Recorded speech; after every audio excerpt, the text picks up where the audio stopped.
Betwixt the Veil, Episode 3, Part 1. Sunday arrived. Things were mostly set in place and laid out to the best of their ability with the time they had. Gemma sat at the decadent Beaufort bar at the Savoy Hotel. She was wearing a fine turquoise cheongsam dress, jade rose earrings, turquoise flats, small jade-colored purse, and a delicate jade rose hung from a simple silver chain that twinkled with the reverence of her emerald eyes. This outfit was chosen not only for its stunning effect, but most importantly, it was chosen for freedom of movement, just in case a girl had to kick some ass. Her hair in perfect ringlets flowed past her shoulders, accentuating her firm, full frame.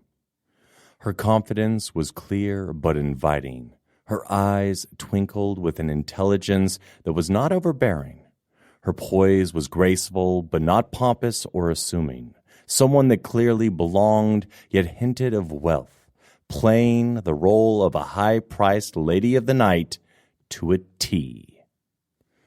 She elegantly sat stirring her gin and tonic with an easy smile. The bar was rather empty, but things were beginning to pick up for the dinner rush. Her gentleman caller had not yet arrived, but Gemma felt a bit uneasy despite her calm appearance. She was still stunned from what had transpired during the previous night's meeting with Reggie. After they sped away into the shadows, they found themselves quickly emerging into the light of the underground, and as they headed home, luck was with them, and they made it back without being waylaid or detained. The lights of a dozen emergency response units strobed across the dark buildings lining the streets, headed toward the scene of the incident to investigate what had caused the minor blackout. It's not often that a small electromagnetic pulse goes off in the middle of London.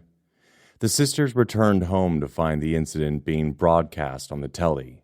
Fortunately, there was no footage of the incident and all of the security cameras were destroyed by the pulse. There was no mention of any unconscious or injured people on the scene, just clips of the area in which the sisters had fought and clear evidence of the shock wave created by Gemma's newfound ability. Gemma still didn't understand how she had done what she had done. It was like sensing the edge of time and slipping through the veil, almost as if part of her mind was kept in the present as her ethereal self was projected forward in time and her body trailed behind. Almost as if she existed in two places at once and was connected to her physical self and spirit self by a shining silver thread pulling her through the vastness of space. Her mind had filled with the imperative need to save her sister and released a hidden power locked within herself, a power that she had never perceived before. Gemma could still sense it, but gently, like a whisper in her ear, like a faded memory that hinted of a lost understanding of the infinite. As her thoughts returned to that moment, ripples of energy spiked through her body, causing her skin to tighten and her hair to rise. For a brief moment, she could feel the intensity of her power fluctuating beneath her skin. Gemma reached out, and as she felt the power begin to radiate from her fingertips, the lights began to flicker. Most patrons didn't notice, but it was enough to catch it if you were paying attention. In the moment, she allowed her presence to resume, but thought she may be able to access the void if she reached out long enough.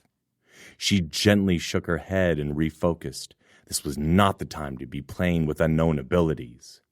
Gemma and Tara had discussed what had happened in great detail and decided that they knew far too little about this new ability, and the possibilities of complicating the job was too high.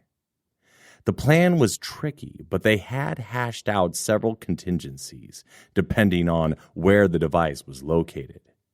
A few days prior, a courier had delivered a package from Reggie, a computer for the upload, and a replica of the lead-lined case and thumb drive in case Mr. Jennings became suspicious, and checked his pocket while Gemma made her excuse and took it to her sister in the Beaufort bar. Gemma set her jaw, determined to keep her wits about her as others were relying on her to execute her part of the plan and avoid drawing any unwanted attention. Well, at least no more than she was already with her stunning appearance, for many men and more than a few women's eyes had glanced her way. She was uncomfortable receiving that much attention, as she generally stayed hidden within the shadows. Even so, she couldn't help feeling a little thrilled and exhilarated by the attention she was receiving. The admiration of so many was an intoxicating sensation. Feeling the intensity of those gazes, Gemma shifted awkwardly in her stool, but recovered her composure just as their Mark entered through the doors of the Beaufort corridor. It was as if his presence caused a ripple in the energies of those observing his entrance, as if he were the wind itself pulling them within his tempest of presence. As Gemma's true sight had shown her, his visage commanded attention, and he had done just that to the entire room. It was as if the universe stood still to acknowledge the presence of a Titan. Then, like a shift of the tide, all motion and conversation resumed. Gemma couldn't help the way that her eyes lingered over his chiseled features and elegant attire. He wore a bespoke three-piece suit of black wool with fine leather shoes, a pinstripe tie, black hair, and deep brown eyes that felt as though they were calculating and cataloging everything within his purview. When his gaze came to rest upon Gemma, his eyes sharpened like a bird of prey, and a sharp, severe smile slid across his face. In that moment, she felt like an insignificant creature pinned by the deadly gaze of a hawk. Jennings strode straight towards her without hesitation, stopping within arm reach, and said, "Gemma Jade, I presume?" Gemma extended her hand and said, "I am at that, and it's a pleasure to meet you, Mr. Jennings." He took her hand, gently kissed it, and said, "The pleasure is mine, and might I say that your beauty is more captivating than I had imagined. And please, there's no need for formality. You may call me Keith."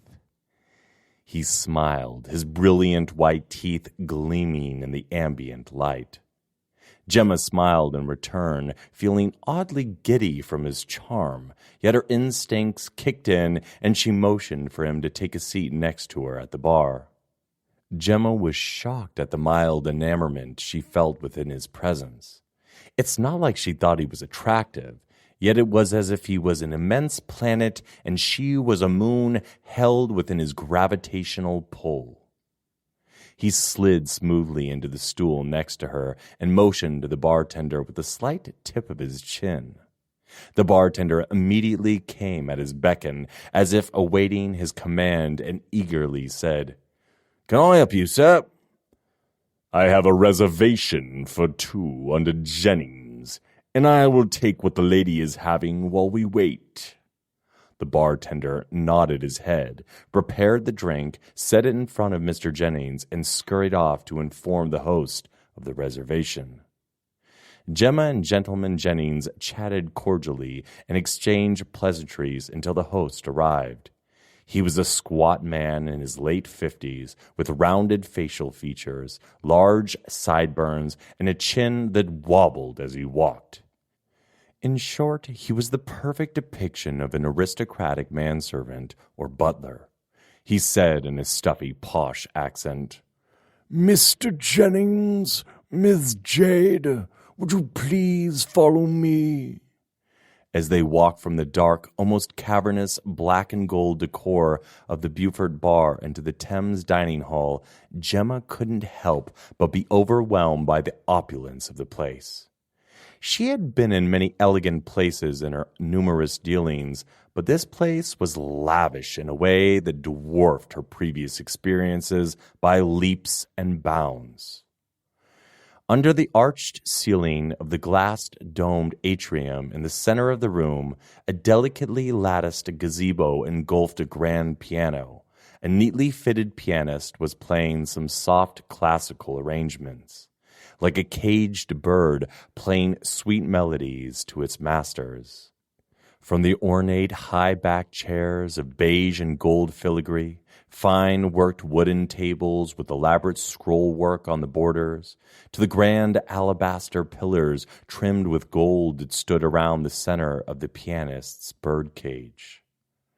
The walls were hung with fine gold-framed paintings at regular intervals along the walls, depicting personages of a more elegant time. As they approached their table, the many guests already dining turned their heads like puppets, attempting to catch a glimpse of Gemma and Gentleman Jennings as they passed.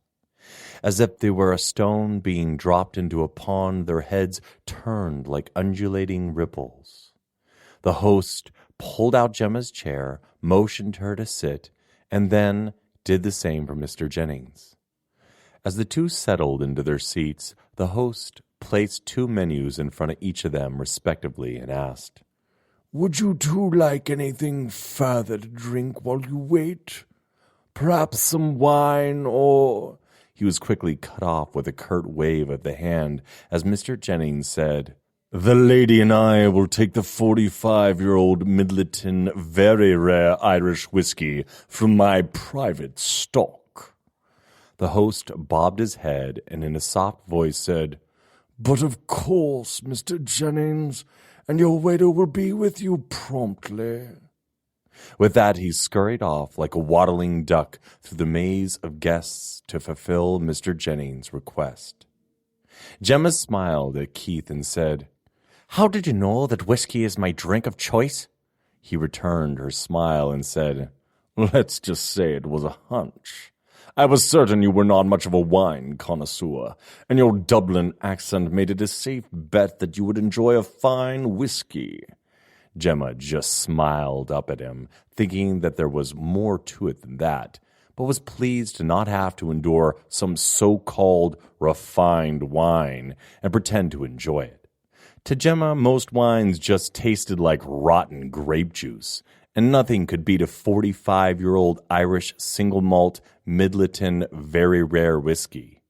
Not that she had had the opportunity to taste one yet, seeing as the bottles ran about $40,000 each. Keith sat upright in his chair, observing her with one of his calculating looks, as if trying to read the thoughts that were running through Gemma's mind. There was something rather unsettling yet alluring about that gaze, making Gemma blush and shift in her seat. Gemma shook herself mentally as if shaking off a fog that was quickly wrapping her mind in a haze. Gemma quickly regained her composure and asked, "So I take it you spend a lot of time at the Savoy? I'm sure there are not many that have a private stock here." "Indeed," Jennings replied. "When I am in London, this is my preferred place of residence. To be honest, I feel like the Savoy has become my home away from home." "So where is your actual home?" Gemma asked with an inquisitive smile. For a moment there was a shadow that seemed to pass like a storm cloud over his face, as if struck with a painful memory. It was gone in an instant, replaced with his cordial smile, and he said, "My family home resides in the moors of Devon, but I have not been back there for many, many years." Gemma noticed that faraway look again, but it was just a glimmer this time. "I am mostly traveling between here and the Americas for business. The Savoy and similar places throughout the U.S., Canada, Mexico, and South America are what I call home these days." Gemma feigned an innocent ignorance and said, "That must be exciting, moving from place to place, meeting new people and being in many different countries all the time. What brings you to London on this trip?"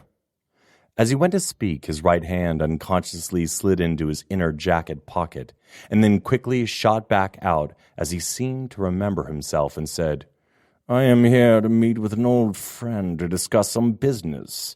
Nothing exciting or interesting, I assure you." As he said this, his expression became suddenly suspicious, and he shot Gemma a piercing look. She felt the weight of it, almost like a physical blow. Gemma felt as though her mind was under siege, and mentally reeled from the intensity. This startled her in more ways than one, as she was unaware that Jennings had any magical abilities, and she knew for certain that he was attempting to see her thoughts. Secondly, the situation had just become increasingly more dangerous. Gemma forced the panic down and focused. Ordinarily, Gemma would have no problem repelling any mental attack, but if she were to do so, he would become aware that she was gifted. Instead, she quickly adjusted and amended the thoughts he would perceive. These would portray none of her true intentions or real identity. Instead, she would show him images and thoughts that fit his expectations of the Gemma Jade he thought her to be. This all passed within a blink of an eye, and within moments, Mr. Jennings visibly relaxed. The transition of this interaction went by so smoothly that it had seemed to Mr. Jennings as if nothing untoward had transpired, and all was as it seemed. At that moment, Gemma was thankful for the years of harsh training her father had forced on her in her youth. Even though her father was a ruthless narcissist and unrelenting drill sergeant, many of his teachings of mental fortitude and thought manipulation had served her well many times throughout her adult life. Just then, the waiter arrived with their drinks, placing 2 fine crystal tumblers of neat whiskey in front of each of them. The waiter, a taller man in his mid-40s, was dressed in black slacks, vest, and bow tie with a white button-up shirt, stood back and said in a smoky voice, "Are you ready to order, or would you like to have some more time?" Mr. Jennings waved his hand, and without even looking at the menu said, "The lady will have the lamb cutlets and salad, and I will have the ribeye, rare, with the roasted vegetables." Gentleman Jennings handed both the menus back to the waiter, who took them, bobbed his head, and without another word, he departed to inform the chef. Gemma was again mildly taken aback by how assertive and certain Keith was, and unsettled that he again had known exactly what she would have ordered. She did not reveal any of these disquieting feelings, but instead picked up her glass, prompting Keith to do the same. They held their glasses up in a toast, and Gemma said, "What shall we toast to?" Jennings tilted his head slightly, as if inspecting her with a sly smile, and said, "Let us toast to an evening of enchanting mystery, pleasant company, and enlightening conversation." With that, they clinked their glasses together and sipped their drinks. The whiskey had an intense taste, rich with peppery spices, quickly softening to enjoyable hints of licorice and honey. The spices then returning to the front of her mouth and slowly fading. Gemma was very impressed with the fine whiskey and could feel the warmth of the drink spreading through her body like a small fire, soothing her frayed nerves. The meal proceeded without any further terse moments, and Mr. Jennings continued to be the perfect example of a gentleman, but would definitely steer the conversation away from his work or business any time their discourse meandered in that direction. Gemma noticed several times throughout the meal that Keith unconsciously would reach to the upper left lapel and to check to make sure whatever lay within the inner pocket was still secure. Throughout the meal, Jennings requested that the bottle of Midleton Very Rare be brought out, noticing how thoroughly Gemma was enjoying the beverage. Gemma was careful to only sip at the drink, but by the end of the meal, both had consumed 3 glasses of the fine liquor and were chatting rather comfortably. Keith had some very interesting insights on British history, including some facts about the London's Savoy that surprised Gemma. The hotel stood on the foundation of the Savoy Palace, which in 1864 had burned in its entirety, with the exception of the chapel. The property sat empty until the impresario Richard d'Oily Cartier bought it in 1880. He proceeded to build the Savoy Theatre specifically to produce the Gilbert and Sullivan operas. Much of this information was common knowledge, but the bit Gemma found most intriguing was when he spoke of the renovations that took place starting in 2007. He spoke as if he was involved with the renovations himself, but when he realized where his ramblings had taken him, he quickly redirected the conversation.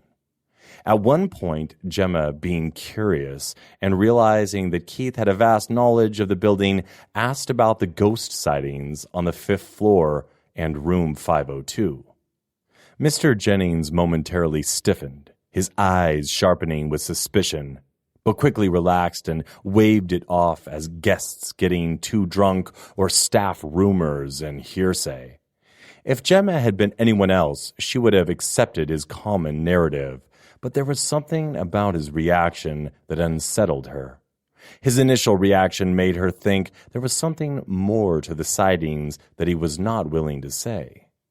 In the Fae world, many ghost sightings and apparitions are human souls unwilling to move on or unable to, because they are trapped between two worlds to serve as an intermediary for conjurers.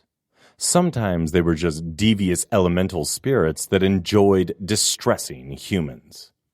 All the same, she let him drive the conversation on, occasionally asking polite questions and laughing at his stiff but aptly delivered jokes. She found it rather easy to let him steer the conversation, and he certainly did not seem to mind talking. It was clear to Gemma that he liked the sound of his own voice, and to be honest, she couldn't help admitting that she did enjoy listening to his dulcet tones. All the same, she couldn't help the nagging feeling that there was something more to the allure of this man. Every time her mind wandered to those thoughts, she was again distracted by his voice. The dinner finally came to its end, a good 3/4 of the fine whiskey consumed, and had put both in a more cordial mood. Gemma was realizing that she had not really made many more gentle inquiries as to his purpose for being here or attempt to whittle out the location of the thumb drive. All the same, she was almost certain that the device in question was located in the left inner pocket of his dinner jacket, where his unconscious reach had indicated it to likely be. As the conversation came to a natural pause, Gemma reached forward and gently grasped Keith's hand, and with a suggestive tone and a twinkle in her eyes said, "This conversation has been engrossing, but you'll have to excuse me. I need to go to the ladies' room to freshen up." As if this was a clear cue, the dinner had come to a conclusion, indicating the next phase of their assumed date. Gemma was shocked, for she had not been able to get a true sight reading from him. Gentleman Jennings smoothly stood and walked around the table while Gemma deftly slid the replica case from her purse into the palm of her hand.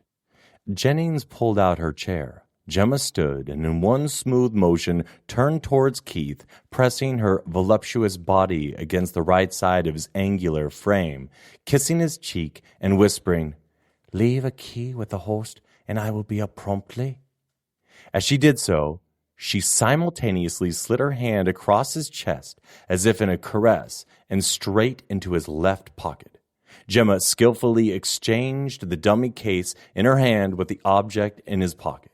In one fluid motion, she removed her hand, palming the device as she stepped back, smiling into his stunned face. The interaction was over in seconds, and the lift couldn't have been performed more skillfully. To be honest, in that moment she could have likely fumbled the exchange, stepped on his foot, spilled a drink on him, and he still wouldn't have noticed the interchange, because he was so intoxicated by her overwhelming presence. While he was so clearly addled, she turned around and deftly snatched up his empty glass and strode towards the women's lavatory without a glance back.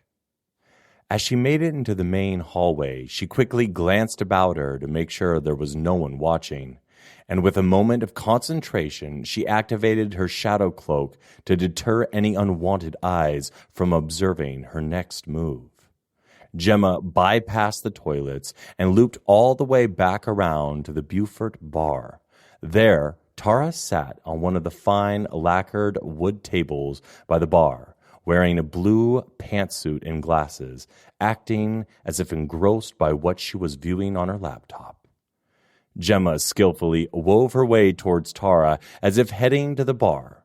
As she approached, a man heading in the opposite direction stumbled into her path. She thought it a very convenient opportunity to gracefully change course, smoothly placing Jennings' crystal tumbler on Tara's table and sliding the palmed thumb drive under her napkin.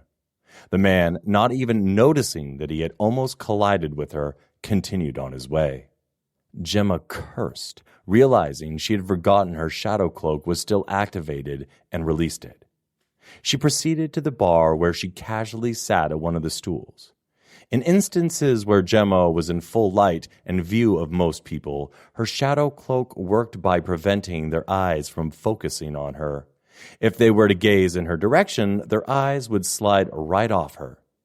The man who she had narrowly avoided probably didn't even know he had almost walked into her. She had to be more careful about that in the future, because appearing suddenly like that in front of a room full of people would be one surefire way of attracting a lot of unwanted attention. As Gemma sat at the bar, casually waiting for Tara to swipe the fingerprints off the tumbler, unlock the case, and transfer the information to the computer, she made a show of impatiently waiting for the host to arrive with Mr. Jennings' key and room number. To help perpetuate this guise, she turned to the bartender and ordered their finest bottle of champagne. As the barman disappeared into the back room behind the bar, the host from earlier arrived. He strode forward with a key card in hand and said, "Miss Jade, Mr. Jennings will receive you in the royal suite when you are ready. He has ordered a bottle of 1961 Moet and Chandon Dom Perignon. I will inform the bartender to retrieve it from Mr. Jennings' private stock." With that, he bobbed his head and flitted behind the bar where the barman had just disappeared to. Gemma felt rather satisfied at how things were coming along. Everything was going according to one variation of their plans, and Mr. Jennings had not suspected a thing. Gemma scanned the room, searching for anyone overtly paying her or Tara any attention. It seemed that most were either involved in their own conversations and enjoying their drinks, or minding their own business. Just as Gemma was starting to get antsy, Tara gave her the simple signal, one that anyone watching wouldn't have been any the wiser of. Tara simply uncrossed her legs and tapped her ear while peering into the computer screen as if contemplating what was displayed there. Gemma sighed inwardly because just then the bartender returned but was empty-handed. The man walked up to her and said, "Sorry for the delay, madam, but I was retrieving your bottle when I was approached by the host, who informed me that you were to be joining Mr. Jennings in the royal suite. The requested bottle has been sent up to his room, so feel free to join him whenever you're ready." With nothing further holding her at the bar, she grabbed her purse and swung it over her left shoulder, wrapping her shadow cloak around her once more as she strode off towards the lift and her sister's table. Just as planned, she made a point of passing as close as possible to Tara, who expertly slipped the thumb drive case into her bag. Just as she pulled away from Tara's table, a jolt of energy shot through Gemma, causing her to stumble as the air around her seemed to ripple. She quickly regained her composure and strode forward. Momentarily disquieted, she glanced back to see what had caused the anomaly, but found only her sister staring forward into the screen, typing away on her keyboard, and the man a few tables away intently engrossed in his novel.